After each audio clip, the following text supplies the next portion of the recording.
el hermano, con el otro, dice, protesta, una pregunta, si Estados Unidos no nos diera papeles, nosotros los cubanos, tú hubieses venido.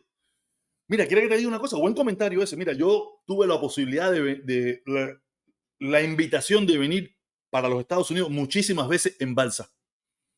Y como yo conocía el mar, porque como yo lo he dicho un millón de veces, mi papá estaba bien enchufado en Cuba, mi papá estaba bien enchufado. Yo monté yates en Cuba, yates esos como los que tú ves aquí, bacanos, sabrosos, de los generales, de los coroneles, de los comandantes. Yo los monté siendo un niño y muchas veces de noche y con mal picado y todas esas cosas. Yo sabía lo que era el mal, yo había visto lo que era el mal, yo sabía lo que era estar por allá por la Caballería Norte, por allá atrás por allá atrás por Santiago de Cuba, por la Fosa de las Marianas. Yo sabía lo que es el malo y siendo un niño yo decía, y después de eso crecí, llegó la época donde ya yo nos desilusionamos de lo que era la revolución, todas esas cosas, como nos pasó a la gran mayoría de los jóvenes. Muchos amigos míos, yo los ayudé a hacer balsa, a preparar balsa, para venir para acá en los años 90 y toda esa pila de cosas. Y como yo soy una persona grande y toda esa pila de cosas, me decían, dale, vamos para que tú remes esto y lo otro.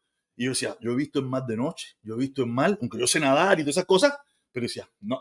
Y yo preparé como 3 balsas con 3 amigos míos y nunca vine. Y yo siempre decía que yo era de los que decía que tenía que irse Fidel. No, que yo me quedé aquí, que el que tenía que irse era Fidel.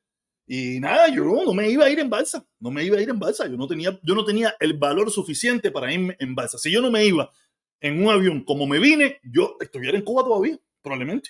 O a lo mejor no, a lo mejor después con el tiempo iba a cambiar según la necesidad. Pero yo muchísimas veces, muchísimos amigos, muchísima gente me convidó para participar en una locura de esa. Y yo dije que no, yo no tenía el valor de irme en una balsa. Yo había visto en mar de noche, que tú no ves nada, que tú no te ves, yo estaba en un yate y veía el yate, pero cuando tú mirabas para allí tú no veías nada. Oscuridad, yo decía, porque mucha de la gente que se fue en balsa, primera vez en su vida que se veía en el mar en eso, y cuando se dio cuenta, dijo, pingue su madre, ¿esto qué coño es? Pero yo no, yo sí había estado en una balsa, yo había estado en un yate, yo sabía lo que era el mar, y por eso nunca lo hice.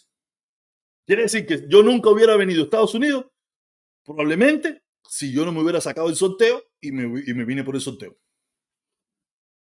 Tu papá era comunista. No, mi papá era un hombre de su época. Mi papá era un hombre de su época. Y sí, tenía el carnet del partido y toda esa pila de cosas y después se fue. Nomás cuando se sintió que fue engañado, como la gran mayoría. Como muchísima gente en Cuba que en un momento determinado fue un joven que creció con la revolución, que cuando llegó la revolución tenía 13, 14 años, participó en la alfabetización, participó en todo lo que hacía falta. Creyeron en eso, como también creíste tú, pero ahora como yo no te conozco, ni nadie te conoce porque nadie tiene tu nombre, nadie te puede decir que tú eras un celerista, que tú eras porque no te conozco. Pero yo no tengo ningún problema. Mi papá aquí todo el mundo, mucha gente lo conocía. Mi papá todo el mundo sabía quién era. Y él era un hombre de su época, había que entenderlo. Pero cuando se dio cuenta de que fue un engaño, una estafa, se piró como se fue todo el mundo. Pero mi papá jamás y nunca le dio una galleta a nadie, ni chivateó a nadie, ni metió preso a nadie, porque mi papá no tenía ninguna autorización para hacer eso, ni nada. Pero mi papá lo que era un enchufado vividor del comunismo. Más nada que eso. Eso fue lo que hizo mi papá. Cuando se dio cuenta de que aquello era una mierda, se fue echando. Como lo hiciste tú, como lo hice yo y como lo ha hecho todo el mundo. Con mucho respeto, protesta, explotó el peo de Yané Irán, se quieren meter.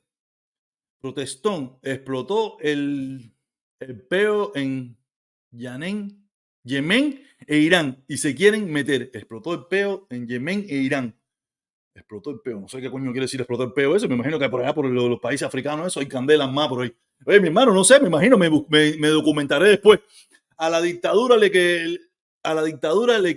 queda poco. Patria y vida, libertad. Oye, así mismo es, mi hermano. La dictadura, no, mire, la dictadura ya se acabó. En Cuba lo que hay es cogido por los pelos.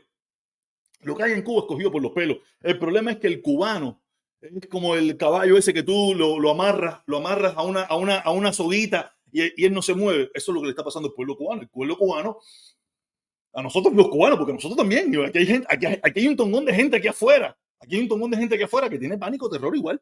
Tú sabes, la dictadura, por mucho, desde que empezó, lo único que hizo fue implantar el miedo y el terror.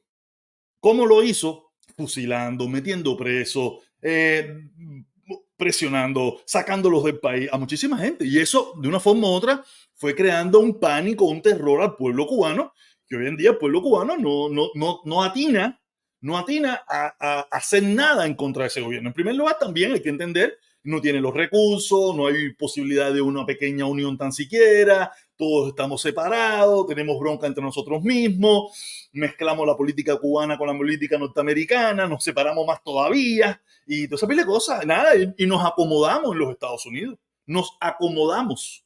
O sea, ya cuando tú llegaste aquí y nomás te compraste tu carrito, te rentaste en tu casita, la pusiste mueble bonito, te compraste tu televisor, tienes tu telefonito, y dices, ¿qué pinga voy a guerrear yo? Tal, me paro aquí y que guerreen los que están allá. Eso no es realidad.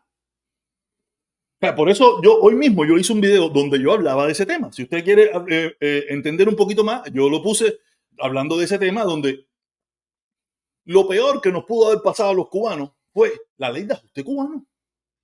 Porque mientras los cubanos no teníamos la posibilidad de legalizarnos en los Estados Unidos y todavía teníamos la mentalidad de que tenemos que regresar a Cuba a recuperar nuestro país, estamos hablando de los años 50, a principios de los años 60, había una lucha, había gente luchando verdaderamente, había gente en la batalla, había gente que estaba en el fuego.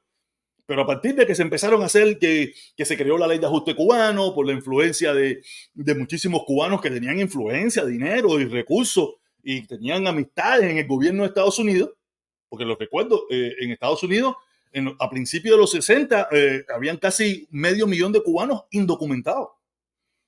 500,000 de cubanos, porque toda esa gente que tú ves que vinieron Camarioca, los vuelos de la libertad, los primeros, toda esa gente, muchos de ellos llegaron con visa. Pero ¿qué pasó? Que esa visa se venció. Esa visa se acabó y andaban indocumentados en Estados Unidos. No tenían documentos en Estados Unidos. No eran personas legales. Pero a la misma vez, dentro de ese mismo grupo, habían personas influyentes. Estaban los mismos, los que en Cuba eran los abogados, los que en Cuba eran ministros, los que en Cuba eran doctores, que muchos de ellos tenían relaciones con los políticos norteamericanos. Y por eso esa influencia la aprovecharon y fue donde le pidieron a los políticos norteamericanos, bajo la administración de Lyndon B. Johnson, que hicieran la ley de ajuste cubano para ajustar a casi 500,000 de cubanos indocumentados que habían en Estados Unidos. O sea, que eso es a lo que le llaman el exilio histórico, esa pila de cosas. Yo tengo mis graves problemas con eso. Esas personas movieron sus influencias, pero fue una ley que se hizo y que no se podía quitar. No se podía quitar. ¿Me entiendes? No se podía quitar y todos nos hemos aprovechado de una forma u otra de esa misma ley. Una ley que hicieron para ellos y ahora nosotros nos aprovechamos. Dice